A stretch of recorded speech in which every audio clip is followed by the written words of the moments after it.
Welcome back to our interview with Gareth Porter on the Real News Network. We're talking about the death of Robert McNamara and the significant role he played in embroiling the United States in the Vietnam War. Thanks for joining us again, Gareth.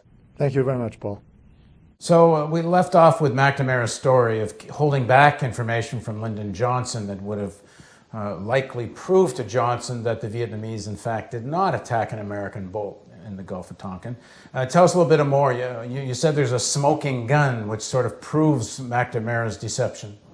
Yes, the smoking gun evidence, apart from the lack of any indication that Lyndon Johnson knew that there had been a change of mind or a change of understanding on the part of the commander in the field, which had been conveyed to McNamara, we have a document which is the result of Lyndon Johnson himself ordering an inquiry. That's what it was called, an inquiry into the communications between the commander in the field in the Tonkin Gulf, the commander-in-chief of Pacific Forces in Hawaii, and the Pentagon, that is to say, Robert S. McNamara, on the day of this alleged incident, August 4th, 1964.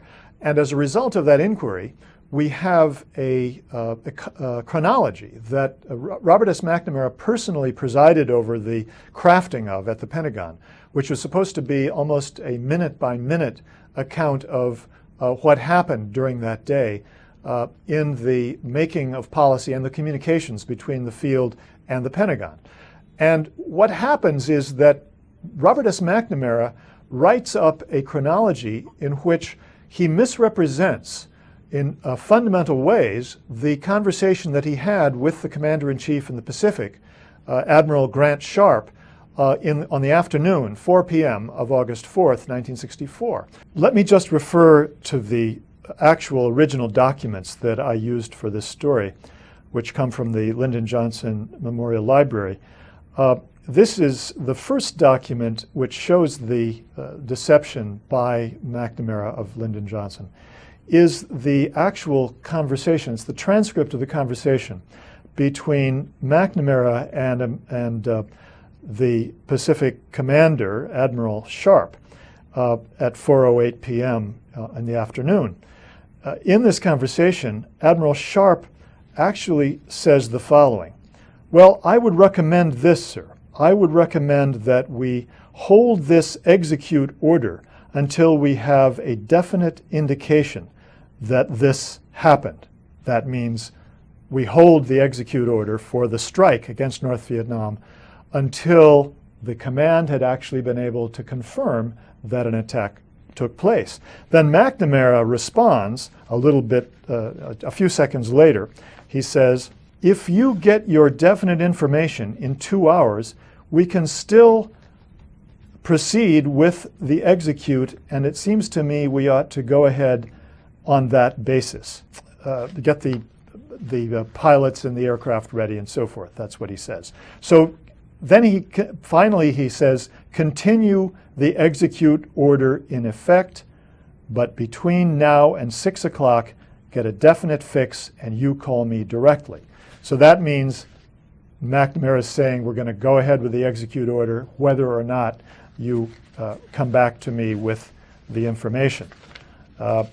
This is how McNamara handles this same problem in the inquiry document, the chronology that he writes for the inquiry that LBJ has ordered.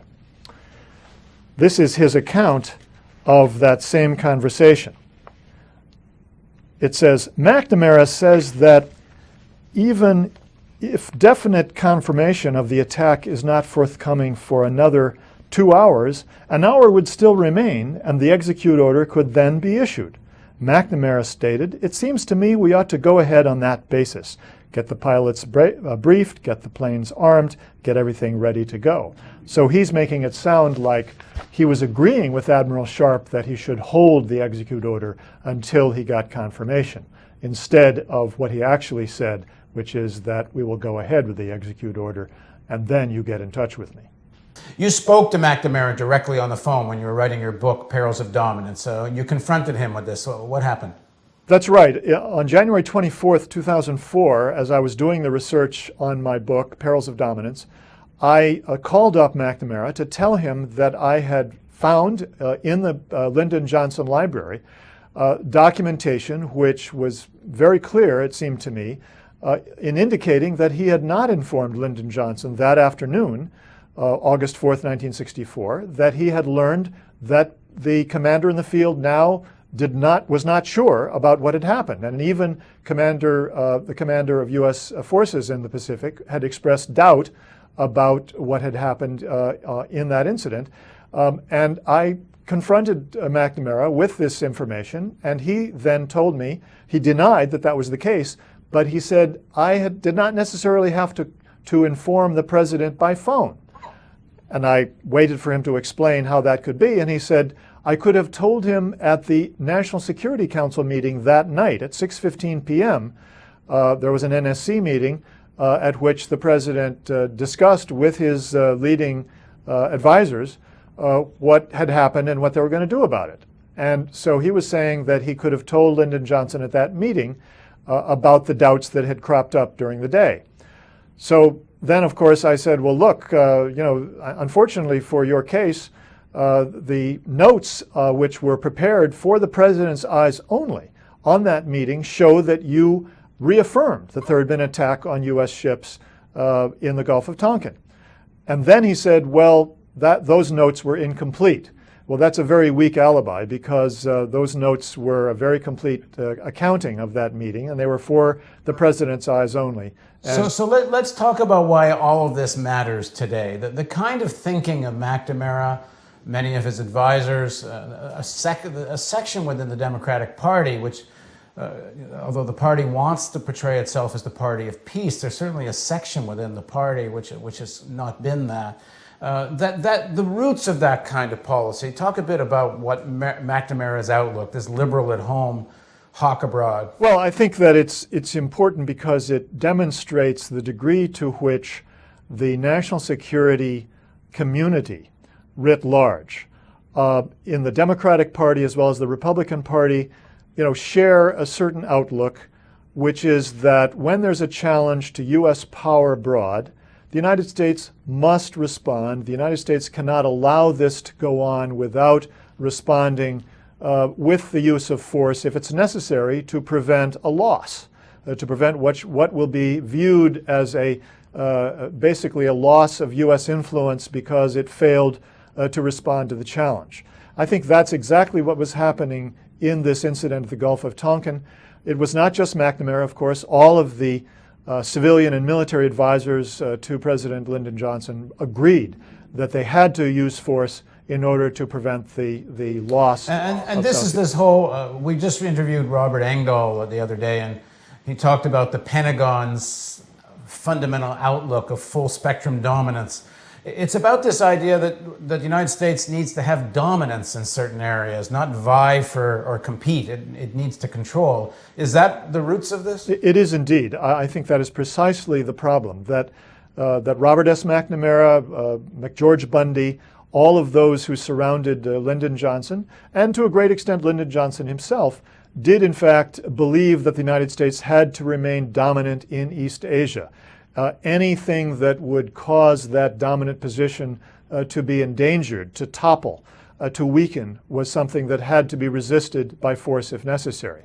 And so that was the premise on which McNamara, Bundy, and the others were pushing Lyndon Johnson, were maneuvering Lyndon Johnson, really, and going so far as to really deprive him of the information that he really needed to make an informed decision about the use of force.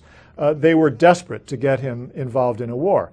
Now, the relevance of this, it seems to me, is that today we have a president, basically Barack Obama, who is like Lyndon Johnson, a neophyte in foreign affairs, in the sense that he was unfamiliar enough with the situations in Southeast Asia and East Asia that he was very dependent on his national security advisors.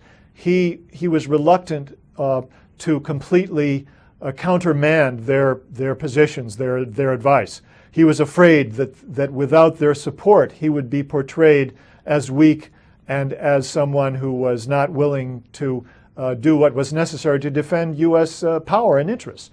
And that's why I think there's a very similar situation today, that the president is surrounded by advisors who believe that the United States must use force in order to preserve its dominant position in the Middle East. I think you have a parallel situation today with the situation at the time of the Gulf of Tonkin. Thanks very much for joining us, Gareth. Thank you.